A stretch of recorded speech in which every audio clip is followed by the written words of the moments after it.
出来吧，深渊。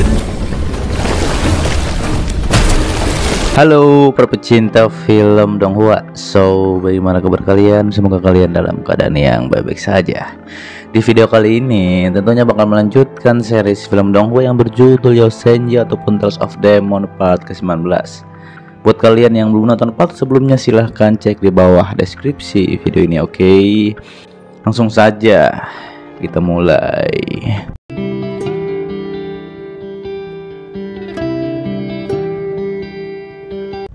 Di lanjutan series ini kita diperlihatkan Nili melihat roh iblis ratu salju milik Jiyun. Diketahui itu setidaknya memiliki 2 keterampilan tempur. Nili pun khawatir nantinya Jiyun bukan lawan dari Nili. Sementara itu terlihat Raja Kota juga memantau Jiyun. Ia pun heran sekarang Jiyun mencapai 5 bintang perak. Terlebih lagi, Jiyun juga memiliki roh ratu salju.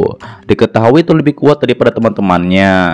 Terlihat Raja Kota merasa ia terlalu sibuk bekerja dan mengabaikan Jiyun. Ketika ia akan menemui Jiyun, tiba-tiba saja Nili berjalan ke tempat Jiyun. Hal itu pun membuat Jiyun marah kepada Nili yang beraninya ia menodai anaknya. Lalu Nili pun mendatangi Jiyun. Kata Jiyun, kita tidak akan bertemu di masa depan. Mendengar hal tersebut, Nili pun bilang keluarga bangsawan tidak mau berteman dengan warga biasa. Namun sebenarnya Jiyun tak bermaksud seperti itu. Terlebih lagi, Nili sangat baik walaupun ia sering mengganggu Jiyun. Jiyun pun tak masalahkan hal tersebut, dikarenakan di mansion Raja Kota ia hanya bisa bicara dengan bibinya, termasuk Ning Er dan Nili. Dan ayah Jiyun tak pernah mengizinkan Nili bersama Jiyun.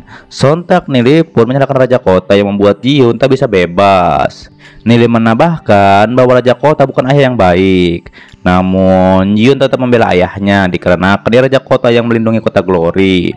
Bahkan jika ayahnya tak peduli pada Jiyun, Jiyun harus tetap giat berlatih. Tapi Jiyun pesimis dikarenakan kultivasi Jiyun masih lambat. Di situ Nili pun tak akan membiarkan Jiyun terus diperlakukan seperti ini oleh ayahnya. Terlebih lagi Nili pun tak akan peduli dengan Raja Kota. Raja Kota pun langsung marah mendengar apa yang baru saja dikatakan oleh Nili. Terlebih lagi Nili bilang tak usah khawatir dikarenakan ia tinggal dengan Jiyun. Dikarenakan Raja Kota ingin Nili membantu mengatur formasi Arai. Nili pun menjelaskan tentang formasi Arai tersebut. Setelah selesai membangunnya, jika ada lebih dari selusin roh iblis, mereka tak akan bisa memasukinya. Mendengar itu, Jiyun pun bilang tak heran jika ayahnya setuju dengan Nili. Nili juga menambahkan Raja Kota menjual anaknya kepada Nili. Sontak hal itu pun membuat Raja Kota marah dan ia tak setuju apa yang dikatakan oleh Nili. Terlihat Jiyun juga bersedia jika Nili meminta apapun pada Jiyun. Ia melakukan hal itu untuk kota Glory. Mendengar itu, Raja Kota pun bilang Nili ingin menipu Jiyun. Dikatakan oleh Jiyun bahwa sebenarnya ayahnya baik. Ditambah lagi, sebenarnya ayahnya ingin memiliki banyak waktu bersama Jiyun. Namun Jiyun mengerti bahwa ayahnya adalah Raja Kota. Ayahnya juga menanggung beban di kota Glory. Terlebih lagi, mau bagaimanapun juga Jiyun tetap menghormati ayahnya. Jiyun juga menambahkan kalaupun ayahnya menyalahkan Jiyun, itu karena Jiyun sendiri yang terlalu lemah. Jiyun pun langsung berterima kasih kepada Nili dikarenakan Nili telah membantu kekuatan Jiyun meningkat pesat. Terlihat Jiyun juga memberi 3 permintaan pada Nili dan Jiyun pun akan melakukannya. Hal itu pun membuat ayahnya terkejut dikarenakan Jiyun mengatakan hal tersebut. Sontak Nili pun mendekati Jiyun dan mengatakan ia berjuang selama hidupnya untuk kembali bersama Jiyun. Nili juga membisikkan sesuatu bahwa ia menginginkan Jiyun. Ternyata ia menginginkan Jiyun untuk mengobrol dengannya. Nili juga heran kenapa pipi Jiyun menjadi memerah. Sontak Jiyun pun langsung saja menginjak kaki Nili dan ia pun langsung pergi. 哎，你的脸怎么红了？难不成？ Sementara itu, Raja Kota yang melihat hal tersebut mengatakan bahwa Nili sepertinya orang baik. Terlebih lagi, karakternya pun tidak buruk. Berpindah kepada Raja Kota, ia merasa tak nyaman di sini dikarenakan sejak Nili tinggal di halaman Jiyun. Ia juga tak akan membiarkan Nili walaupun Nili sudah membantu pemasang Arai. Tak lama Presiden Guyan pun muncul. Kata Presiden ini mengenai kerjasama antara keluarga kerabat dan Guit Kegelapan. Presiden Guyan pun menceritakan tetua Shen Ming dan kelompok Guit Kegelapan menyerang Nili. Terlebih lagi, mereka sudah diinterogasi. Namun Raja Kota pesimis bisa membuktikan hal ini dikarenakan tak ada bukti yang kuat. Presiden juga menambahkan bahwa keluarga Keramat membeli obat mujarab. Diketahui itu untuk disalurkan ke Guild Kegelapan. Tapi Raja Kota bilang tenang saja dikarenakan Raja Kota akan membereskan masalah ini. Dan ia juga akan menyelidikinya. Terlebih lagi, kata Presiden, keluarga Keramat telah meningkatkan kewaspadaannya. Tuan Yeshio pun mengerti akan hal tersebut. Ia juga mengatakan tentang kekuatan keluarga Keramat dan juga Guild Kegelapan. Setelah hal tersebut, Raja Kota pun menjelaskan keadaan Kota Glory. Diketahui pertahanan Kota Glory semakin menipis. Tapi Yeshio pun meyakinkan Raja Kota bahwa generasi bodoh seperti ini bisa diandalkan. Namun Raja Kota bilang situasi kota berbahaya. Ditambah lagi dengan keluarga Keramat yang bisa mengkhianati Kota Glory. Ia juga menambahkan bahwa serangan monster tidak tahu kapan akan datang. Di situ Raja Kota pun menyuruh untuk memanggil Yehan, yaitu anak angkatnya. Dan itu untuk kembali ke kota dikarenakan ia sudah lama berlatih. Terlebih lagi kata Yeshio, Raja Kota berniat menjadikan Yehan sebagai Raja Kota selanjutnya. Sedangkan masih ada Jiun yang kekuatannya tak kalah dari Yehan. Setelah hal tersebut, Tuan Yeshio pun mengatakan bahwa Ares sudah selesai sebagian dan bisa menunjukkan kekuatannya. Kemudian Raja Kota dan Yeshio pun menuju ke sana. Sementara itu terlihat Nili yang sedang mengatur Arai. Tak lama muncul Raja Kota dan Yeshio. Kata Nili, ini bukan formasi roh iblis. Dan itu hanya sebagian dari formasi roh iblis. Namun kata Nili, ini bisa menahan pemula rank emas hitam. Sontak hal itu pun membuat Raja Kota geram. Terlebih lagi Raja Kota tersinggung dikarenakan Nili meremehkan kekuatan rank emas hitam. Namun Yeshio membela Nili bahwa ia hanya ingin menggambarkan formasi roh iblis ini. Kemudian Raja Kota pun ingin melihat seberapa kuat lingkaran sihir ini. Dikatakan oleh Nili, ini bukan lingkaran sihir, melainkan formasi pembunuh roh iblis. Ia juga bilang jika ia berhasil menghancurkan area ini, Nili harus menjauhi Jiun. Terlebih kata Nili, jika Raja Kota tak bisa menghancurkan area ini, Raja Kota tak boleh mengganggu Nili dan Jiun di masa depan. Yezong pun setuju akan hal tersebut. Sontak Nili pun memulai mengatur formasi dan Raja Kota akan memperlihatkan kekuatan dari rank emas hitam. Terlihat Raja Kota langsung saja bergabung dengan roh iblisnya. Dan kata Nili, roh iblis Raja Kota adalah termasuk roh naga teratas. Ditambah lagi itu juga sangat kuat. Namun kata Nili, yang ia hadapi adalah formasi pembunuh roh. Kemudian Nili pun mengeluarkan iblis beruang dan mengendalikannya. Lalu terjadilah pertarungan di antara mereka.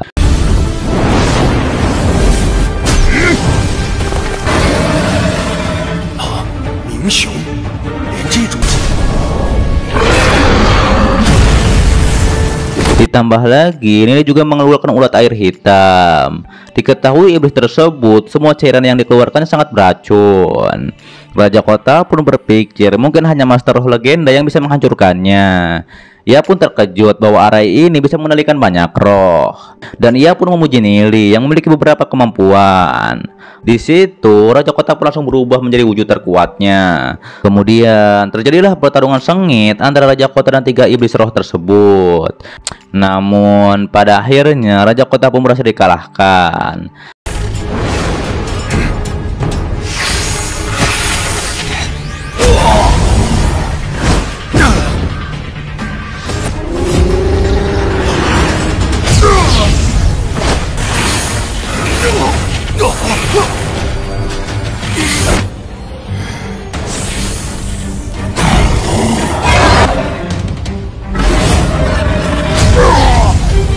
Dikatakan oleh Yeshio bahwa Raja Kota tak menggunakan kekuatan penuhnya, tapi ia tetap kalah. Dan Nili sekarang ada di posisi yang tak terkalahkan. Yeshio pun menyuruh Nili menyudahi ini, tapi Nili pun tak mau. Dan ia juga tak akan menyerah sebelum Raja Kota mengakui kekalahannya. Yesia pun mengatakan bahwa menantu dan mertua memang tak pernah akur. Diketahui kata Nili ia bisa memanggil 10 roh iblis, dan ini hanya 3. Terlebih lagi ia pun sudah memberi kemudahan untuk Raja Kota. Namun Nili menyudahi ketika Yesio bilang kalau Nili terus menyakiti Raja Kota, Yun juga pasti tak akan senang.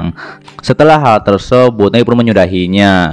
Di situ Nili pun menyuruh Raja Kota untuk mengakui kekalahannya.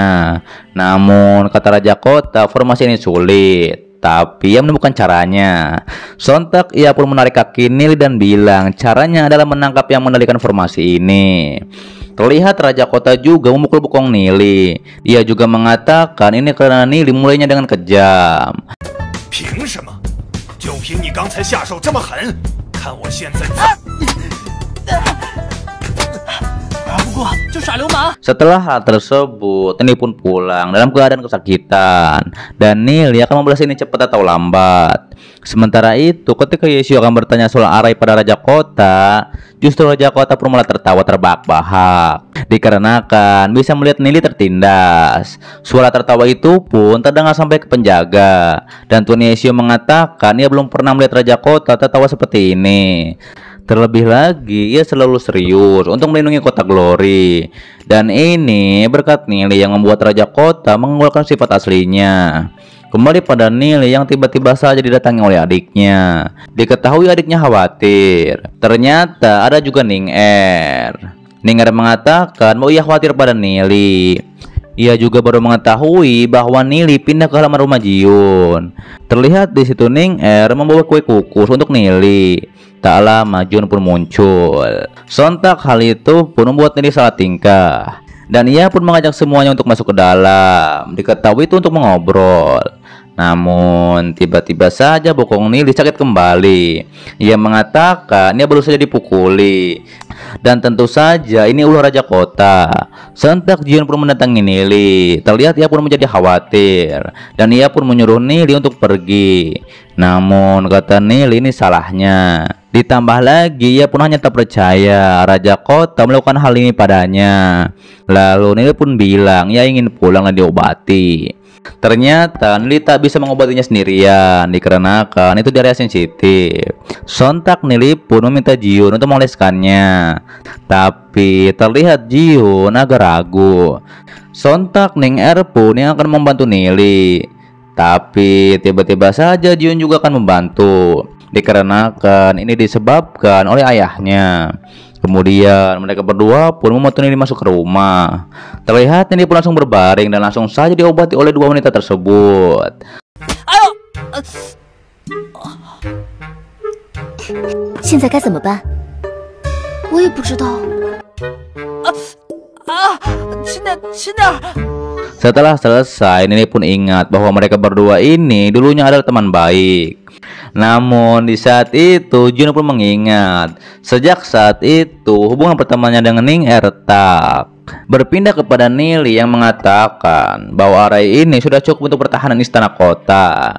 Ia juga memberikan kendalinya pada Yesio dan Jiun. Namun Nili tak mau memberikan kendali Arai ini pada Raja Kota. Kalaupun Raja Kota ingin, ia harus mendatangi Nili. Lalu terlihat kelompok Guild Kegelapan ada di istana. Terlihat mereka juga bertanya-tanya dari mana asal area tersebut. Bawahannya pun tak tahu, dan ia hanya mengetahui ada anak muda yang mengaktifkan area ini. Diketahui itu untuk mendesak Raja Kota. Mereka pun percaya diri bisa menghancurkan kota Glory. Terlebih lagi, ketua Guild Kegelapan mengatakan ini adalah waktu yang pas dan jangan sampai tertangkap. Kemudian kelompok Guild Kegelapan membuat formasi. Ternyata itu untuk melakukan Troll Abbas. Setelah ia bangkit, mereka pun kabur. Terlihat terjadi kekacauan di istana. Lalu Nili yang melihat hal tersebut, ia pun menyadari bahwa ini pasti ulah dari Guild Kegelapan, yaitu pengalihan. Nili pun langsung memberitahu Jiun bahwa ini adalah serangan dari Guild Kegelapan. Terlihat Nili pun menyuruh Jiun membawa adiknya bersembunyi, yaitu di ruangan rahasia.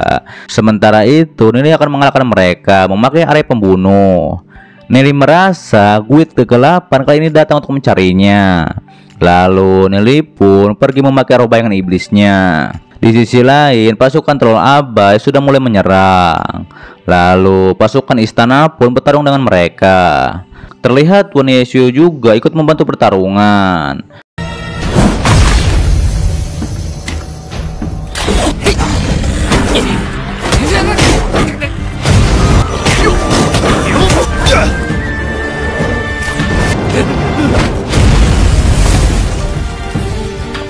Kemudian terlihat kelompok Wit kegelapan sedang mencari Nili. Mereka pun harus segera menangkap Nili sebelum troll Abbas berhasil dikalahkan. Kembali pada Nili, ia pun menyadari bahwa Wit kegelapan menuju kepadanya, dan ia harus cepat ke formasi array sebelum ia tertangkap. Sementara itu, dua orang dari istana diserang oleh Wit kegelapan. Tapi orang dari istana tersebut berhasil bangkit dengan kekuatannya. Melihat hal tersebut, mereka menjadi ketakutan dan langsung kabur. Tapi Gong Liang tak membiarkan hal itu, dan ia pun langsung mengejarnya. Terjadilah pertarungan di antara mereka. Tapi sayangnya salah satu orang dari istana terkapar. Terlebih lagi, Wit kegelapan pun berhasil kabur.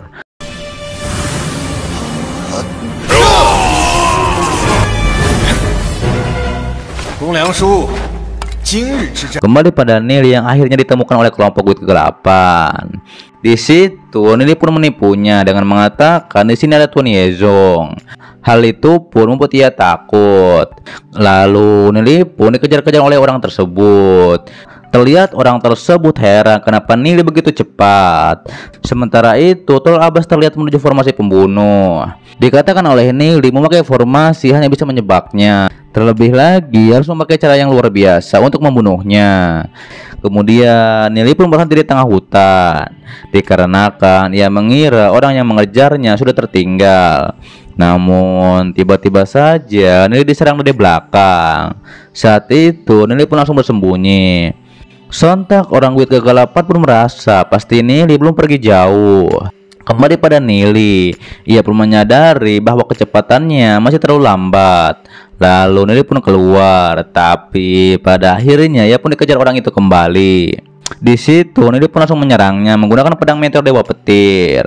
Hal itu pun membuat orang dari Wit kegelapan menjadi terkejut. Terlebih lagi Nili tak bisa menggunakan kekuatan penuh dari pedang tersebut. Terlihat orang dari Wit kegelapan menjadi heran kenapa Nili memiliki kemampuan bertarung yang aneh.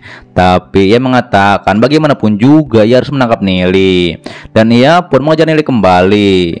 Dan itu sampai ke formasi array. Terlihat mereka pun saling menyerang. Lalu Nili pun merasa walaupun ia belum memasuki array, ia bisa mengendalikannya. Terlihat Nili pun langsung mengaktifkan formasi. Melihat hal tersebut, orang dari Wit kegelapan langsung menyerang Nili. Namun berkat serangan tersebut, Nili pun berhasil masuk dalam formasi.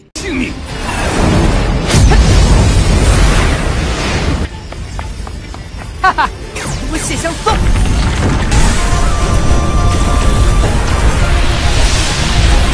Tentu saja bersambung di part 20 dan seterusnya. Dan ini merupakan Neo Senji ataupun Tales of Demon part ke-19 ataupun bagian ke-19-nya ya. Dan untuk video selanjutnya juga masih membahas series ini ya. Palingan sekitaran 4 video atau 5 video lagi kita akan memasuki ending dari season 4. Dan untuk season 5 itu belum ada kabarnya. Katanya sih tahun ini, tapi semoga aja sih rilis gitu ya. Oke, terima kasih buat kalian yang selalu menonton video ini sampai habis dan selalu mensupport channel admin ya. Dan kalaupun ada tutur kata yang salah ataupun yang kurang berkenan, admin mohon maaf ya. Tentu saja yang belum subscribe silahkan ya, lonceng jangan lupa dipencet, oke. Dan juga yang sudah subscribe, lonceng juga jangan lupa, oke. Dan itu bisa di klik kanan atas ataupun di bawah juga banyak video yang lainnya, silahkan disimak kembali. Sampai jumpa kembali di video selanjutnya. Till next time and goodbye.